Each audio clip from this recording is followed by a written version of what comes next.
This is day 23 of Advent of Cyber, and today's challenge is called Mission ELFPossible, Abominable for a Day. Every effort you have put 3 builds on top of each other to bring you right at this moment. Santa and the security team are so proud of you for sticking around and being with us until now. You're practically a member of the Santa SOC team already.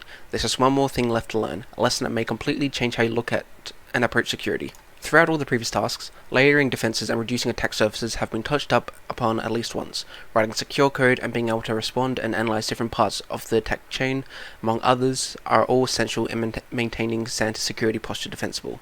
In this task, we'll focus on what is formerly known in security circles as defense in depth, which is a more general and encompassing topic than the prior ones on their own. The core mindset that defense in depth is founded on is the idea that there is no such thing as a silver bullet that would defeat all of an organization's security woes. No single defense mechanism can protect you from the bad world out there.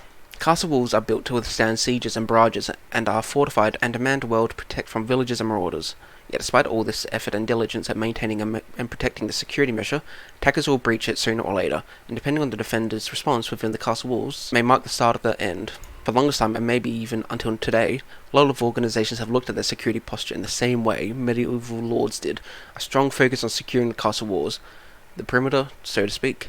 However, like medieval lords, after the perimeter is breached, and depending on the organization's response, it's pretty much done for them. Fret not though, modern defense security teams are moving on from this mindset and are shifting to a more robust approach, being mindful that the castle wall, while important, is not the only way to secure the organization, acknowledging the reality that at some point, gunpowder will be discovered and a single point of failure consequently exploited, and having additional defensive layers, especially for the specific crown jewels that the bad guys may be targeting. These are some of the foundations that make up the modern security posture of defensible organizations.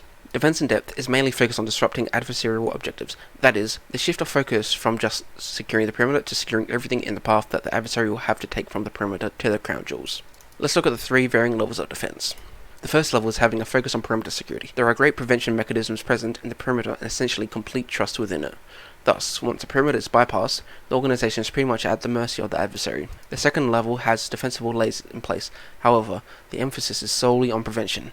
It doesn't leverage knowing your environment, even though adversarial objectives may be prevented to some degree.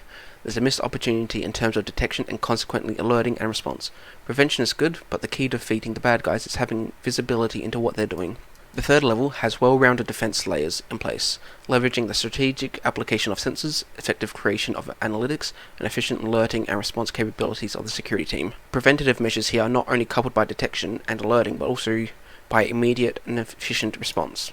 The first level above can be thought of as an organization that employs great perimeter defense in place, such as a web application firewall, perimeter network firewalls, and even a demilitarized zone, but it's yet to implement internal network security, and zero trust mechanisms are not yet in place. The second level can be thought of as an organization that employs the first level defenses, but with more capable internal security measures, such as network segmentation, zero trust principle implementation, least privilege access principle implementation, and even hardened hosts and networks.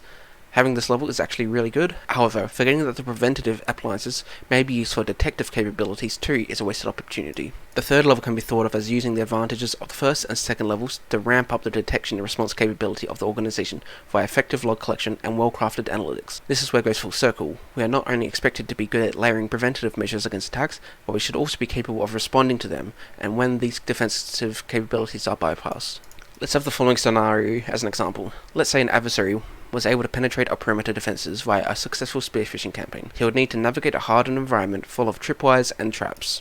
He may be able to take over a specific user's account, but since we have implemented the principle of least privilege and access properly, he would be limited in terms of what he can work with. He may be able to move laterally to another user with better privileges via pass the hash. Still, since we have good logging mechanisms and detection capabilities, our analytics would know exactly what pass the hash looks like, so it will pick up this activity. Our cavalry will be alerted to respond and remediate this particular breach immediately. The main differences between levels 2 and 3 is the jiving together of these defensive layers and detection and response mechanisms, allowing for a coherent and well-rounded security posture. A goal of layering defenses is to limit the room for mistakes that an adversary can have. In that sense, the bad guys need to get everything correct, but we only need them to make a mistake once. To drive this point home, we'll explore what it's like to be in the bad guy's shoes. We've prepared a little game for you. The game's objectives is simple. Get your hands on the naughty or nice list in Santa's vault. There'll be 3 levels, each consequent one builds a defensive layer on top of the previous one, and will be a little bit harder. Remember that you're playing as a bad Yeti here, so make sure you don't get caught. Click the view site button at the top to launch the stack site. So I will do that now, right here, view site. Let's go through the levels now. So Mission ELFPossible. You'll be presented with 3 different cases, each harder than the previous one. Your objective is to get inside the perimeter, locate the vault area, and get access to it without being caught. So Santa's Naughty or Nice list for the year is in the vault. As a bad Yeti, we want this list because it is the last step to destroy Christmas. We won't get it that easily though. They know we are coming, so we have to navigate through Santa's defense. Okay, let's start. In this level, Santa's security is focused on the perimeter, given that we can't expect that there may be complete trust within the compound. Let's click on the security guy. Elf God. Hey there, what is your purpose of the vault? Choose the best excuse for the guard to let you through. Say we're delivering something for Santa. I have a delivery for Santa's executive assistant. Okay, let me log your details quickly so you can go on your way. The guard did not seem to care about your excuse. Click on the gate to proceed. Okay, let's go through the gate. Let's go to the executive assistant's office. Is there anything we can click on? Oh, this drawer. Okay, well the password's right there. So let's copy that. We will go back home, Santa's office, the vault, and we will paste the password in. Secret vault PW, unlock, and there's the Naughty or Nice list. So we've got the first flag here. We will copy that. So we'll put the flag in here, and the password, which... Okay, well that wasn't the easiest to get back to here, but anyway, we've got the password here, which was for case 1, so we'll submit that, and we will carry on to case 2. Okay, in this level, Santa's security is ramped up. It has additional defense layers in place, but the main focus is prevention. We might be able to bypass them if we're patient and we play our cards right. Okay, so I guess security guy again. Let's try delivery Santa's executive assistant again. Okay, so go through the gate. Let's try the executive office again. Nothing in the drawer. Post-it note. Prepare milk and cookies. I'm guessing that is Santa's favourite thing, so I can paste that in here.